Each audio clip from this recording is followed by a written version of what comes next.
Welcome to Transformative Principal, where you learn how to be a leader and not just a manager of a to-do list. I am your host, Jethro Jones. You can find me on Twitter at Jethro Jones. The Transformative Mastermind really is amazing. Go to jethrojones.com/mastermind to learn more about it. But I want to share a couple of things that people have said recently about their experience in the mastermind. First, it's been so beneficial learning how others are adjusting to the school closures and reopening plans. Another one, it's not just us in our state. We're all in this together, and we're all feeling supported by talking with each other. Another one, having permission to change things up. These are all real examples from what people are experiencing in the mastermind, and this is their end of the meeting short. This is what I got out of it today. This is a powerful group, and I'd love for you to be part of it. Go to jethrojones.com/mastermind and schedule a chat for us to talk about whether or not it's the right fit for you. This episode is brought to you by John Catt Educational, a professional development publisher serving as the global leader in combining both research and practice in all materials. Find timely PD publications to support yourself and your faculty by visiting them online at us.johncattbookshop.com. Welcome to Transformative Principal. I am excited to have as my guest today, Kulvarn Atwal. Kulvarn, welcome to Transformative Principal. How are you today? I'm very good, Jethro. Lovely to be able to have the opportunity to talk to you. Yes, and I'm very excited to talk with you as well. We are mostly going to talk today about your book, which is called The Thinking School, Developing Dynamic Learning Community. Can you talk a little bit about that book and why you wrote it? Yeah, I've been in teaching now for 20 years. I've been a head teacher for almost 8 years. And I've always been curious about the factors that impact upon teacher engagement in professional learning. So I very quickly realized as a newly qualified teacher that there was this great variation between teachers who had fantastic attitudes and were really reflective about their practice and wanting to read and continually wanting to improve, and others, to put it politely, were very much the opposite. So I've always been interested in finding out how we can create an environment in which every teacher is enthusiastic, motivated, committed to learning. So that was my focus in terms of professional development. And I spent 8 years on my doctorate, which focused on an investigation of the factors that impact upon teacher engagement in professional learning, with a particular focus on action research. And part of that work, I studied school leadership and systems across the world, including America, Australia, right across Europe. And when I was sitting there having completed my doctorate and I went for my viva and I had to defend my thesis, after 2 hours I was asked, well, what are you going to do next? And I said, well, I don't want to look at that thesis anymore, because by the end of it's something that you love and you hate in equal measure, because you're writing for an academic audience. And I said, no one's going to want to read that. Maybe a few academics would want to.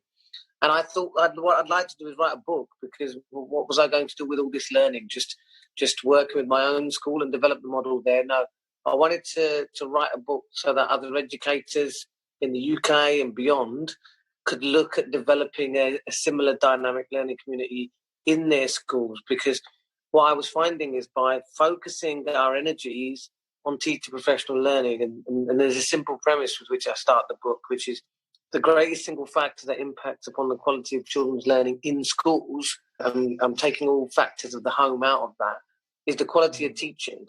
And so as school leaders, the greatest way you can impact upon the quality of teaching is by having really expansive teacher learning experiences. So I created a conceptual framework, which I describe in the book as the dynamic learning community, that by implementing these formal professional learning, collaborative professional learning opportunities, we create a very dynamic environment in which you maximize the informal learning that takes place. And then that has a very powerful impact upon children's learning.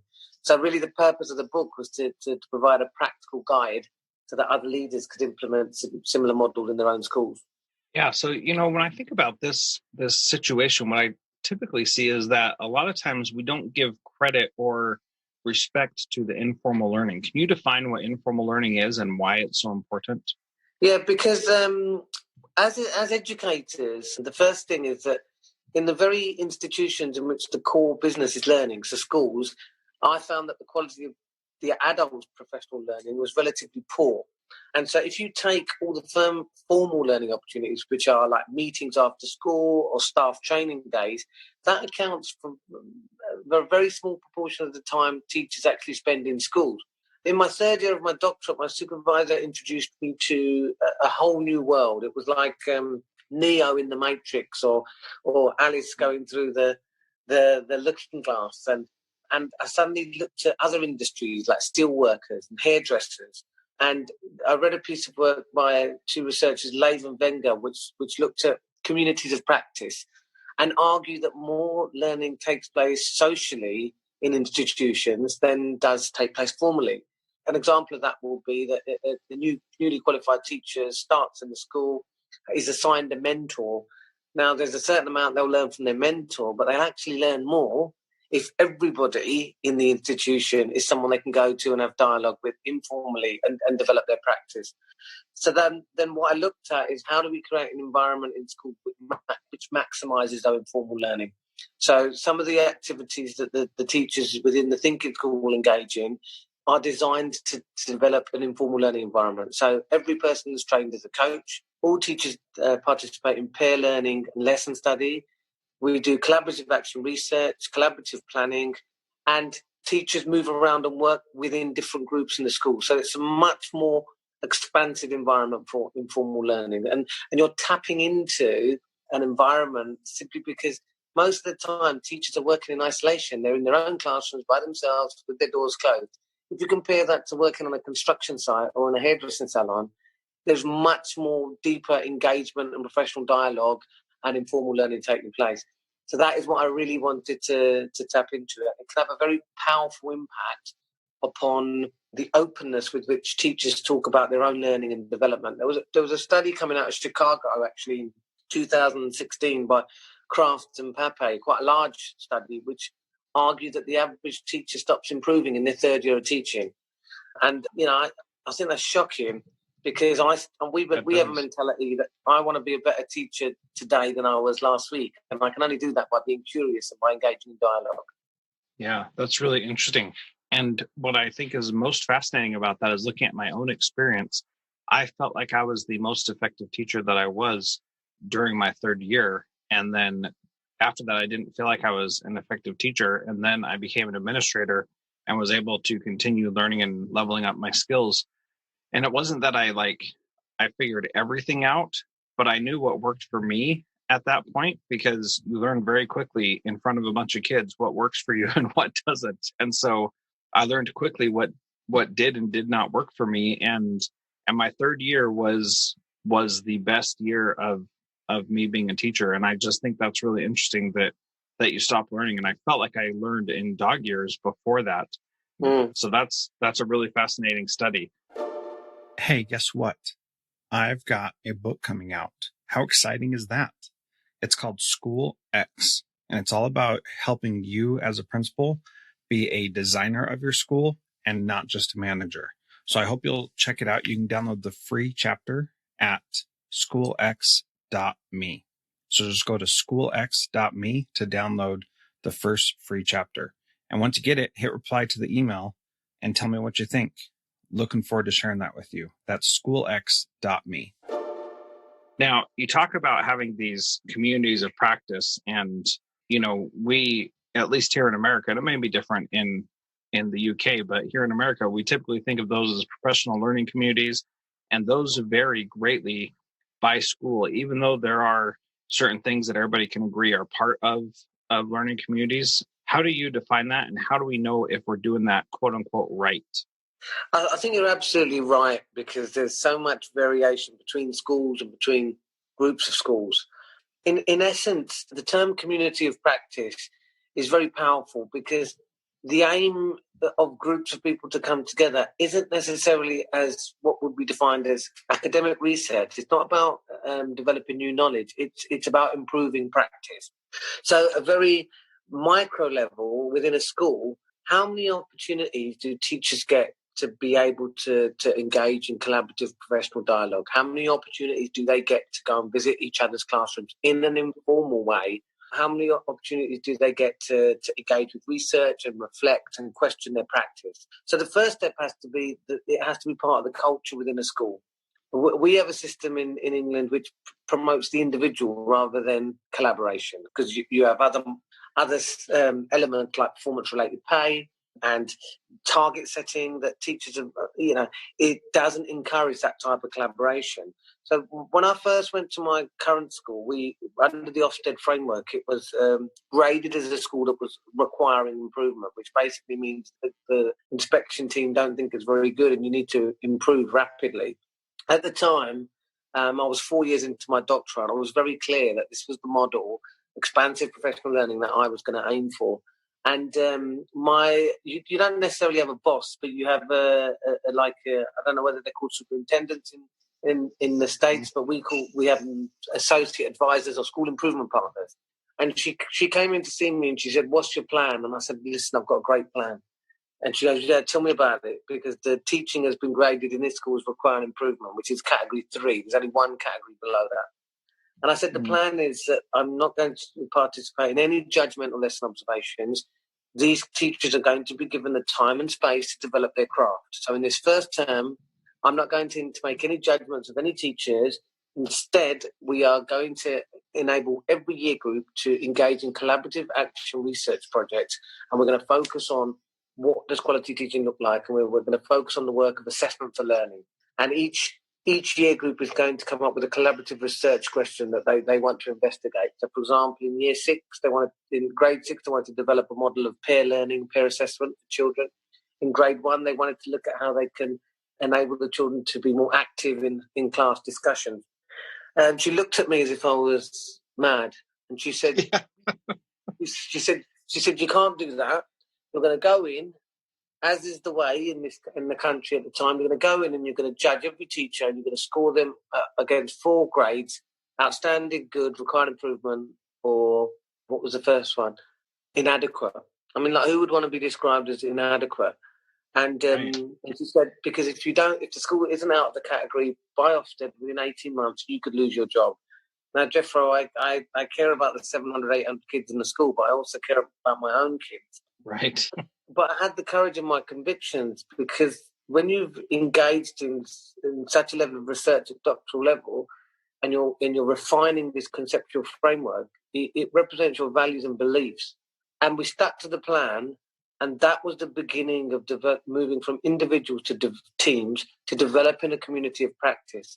As that dynamic learning community then matures, over the last 2 years, I've had the privilege of leading 2 other schools, and it is more easier to then establish a community of practice across schools. But if leaders aren't aligned, or you don't have the culture in place at the top, there'll be limitations at the classroom level. Yeah. And I think that approach of, I'm not going to participate in any judgment or lesson observations, I talk a lot about the courage to do things differently. And I think that is a really good example of that our system, unfortunately, is built on this idea of a principal or head teacher or whatever going in and saying, "I'm going to judge you and tell you how good you did." And over time, I have realized how inappropriate that path is, because all you can get is a moment in time. You can't see the bigger picture of what's actually happening in that classroom and what the teacher and the students are doing with their time and together. And I love that approach of, instead of doing those observations, you say, "All right, you guys are going to focus on getting better, and just get better in any way, and you decide." That sounds incredibly powerful, and takes them from being people who are told what to do to people who decide what to do. And to be honest, I'm pretty sure everybody likes to be in that latter column of someone who decides what to do instead of being told what to do all the time. How did their demeanor, reaction, how did they respond to that when you gave them those plans? Well, I've done it. I've been into 3 different schools now and done this, and the effect is pretty much the same in every school. Teachers, practitioners love it, because they feel empowered, they feel trusted, they feel valued, they feel they have a voice. They're also able to talk about their areas of concern and what they're worried about, because in hierarchical, performance-oriented cultures, you won't tell anyone what you're not good at because you think you're going to be judged. However, leaders who have worked in that hierarchical structure find it very challenging, because if their traditional role has been to judge and to enforce, and now they're going to have to trust and coach and empower, unless you want to go on that journey, then you find it very difficult. So each of the 3 schools, teachers have loved it and leaders have found it very challenging.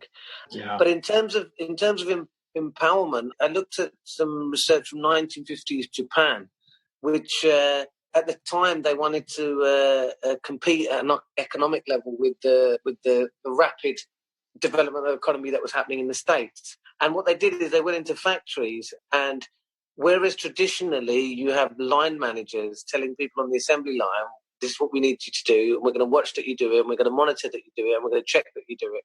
In schools, that's a bit like the control and compliance culture of performance, where I'm going to tell you what you need to do, then I'm going to come in and judge you, and then I'm going to set you targets for improvement, and I'm not going to support your learning, and I'm going to come back and check on you. What happens is these workers eventually stop bringing their brains to work because they don't need to. Mm-hmm. They're just doing what they're told to do.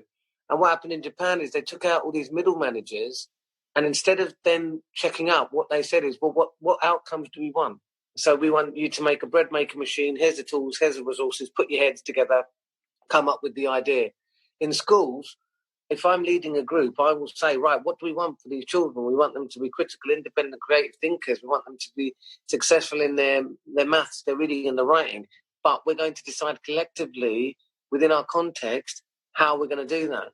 And moving from performance to learning is the example you gave of someone going into a classroom and observing someone and judging them is a bit like someone, I'm not familiar with American sports as much as British sports, but let's imagine an American football game and turning up and watching just the 26th minute of the game and then leaving and turning over and being able to tell you what the final outcome of the match is going to be. It's impossible. Instead, with a coaching approach, you go in with a reflective lens. And what we did in that first term is we moved towards peer learning, where there's 3 teachers in each year group, identified one area of the practice across the year group that we thought we could develop. And then without judgment, we went as a group and spent 20 minutes in each class and just had a professional collaborative dialogue. And then people come up with their own solutions because they're empowered to take risks. And this is what drives the heart of the learning community. And I'm on Twitter, and I sometimes tweet about our school and the fact that every teacher's been able to do a master's, we'll do peer learning and lesson study. You wouldn't believe, Jethro, how alien these concepts seem to many people, which is why I'm even more passionate about sharing the findings of the book, because those same teachers 7 years ago that were told they require improvement or inadequate are those same people who are now leading the school and leading across other schools. So it's very much about empowerment, high trust, high challenge. Yeah, absolutely. John Catt Educational supports high-quality teaching and learning by providing publications that are research-based, practical, and focused on the key topics proven essential in today's and tomorrow's schools. The latest John Catt publications include a book whose bold, transformative ideas amaze and infuriate people around the world, according to one reviewer, a title from global leaders in curriculum planning, practice, and retrieval, one book that says stop talking and start doing with regard to teacher well-being, and much more. These books, used by educators of all roles across North America and worldwide, amplify fresh, engaging voices with practical strategies to create transformative change. Learn more in our show notes at jethrojones.com/podcast. I think about this idea of shifting from judging to coaching, and your analogy of watching a football game and watching just the 26th minute and then being able to make a judgment on the whole game because of that. I mean, you certainly could do that, and people do that, I'm sure, regularly, and say that team was awful or that team was great, but it doesn't mean anything, and it doesn't help those people at all. You've got to look at the whole process, and that's not what a coach is doing, is only looking at one part of it. They're looking at the whole game, and then they're continuing to refine and support those people. And so I just think that analogy is really a great way to look at the fallacy of doing classroom observations as much as we like to. So the last question that I asked Kulvarn is, What is one thing that a principal can do this week to be a transformative principal like you? The first thing I would talk about is, I'd say, the empowerment of practitioners at the chalk face and empowering. I cannot teach. One thing that I do is I teach every day. The reason I teach every day is because that enables me to continue to engage in the professional dialogue alongside colleagues. It also enables me to understand what those experiences are and how those have changed over time. But by empowering, that is the way in which I can have the greatest impact upon the children, not by teaching them all, by giving the practitioners, the professionals, the tools, the resources, the freedom and the space to think creatively. We believe that creativity comes from successive failures, that by teachers taking risks, working with children, being creative in the decisions they make, bringing their brain to work, they can ultimately, over time, make such a powerful impact on the children that they're teaching, that the dialogue within the classroom will look completely different. So that element of empowerment and coaching is central to everything.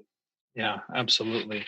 So I want to remind everybody they can get a copy of this book that teaches you how to do it, The Thinking School, Developing a Dynamic Learning Community, on Amazon or from John Catt Educational Publishers. They can also follow Kulvarn on Twitter at Thinking School 2. And is there anything else you'd like to say in parting to our audience? No, I think one of the things is, because I've done a few interviews in terms of over the States, and I think that there's great resonance. The systems are different, but there's great resonance in terms of some of the concerns around leadership and teaching. The whole purpose of doing a doctorate is you refine something so much until it becomes quite simplistic. And I'll give you an example. One of the findings of the research was it's so simple that teachers want to collaborate.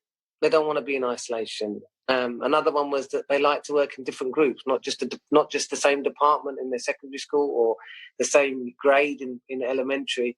So I'd be very excited to see the impact of people engaging with my book over in the States, and I'd be very interested to find out how well they can apply it in their schools.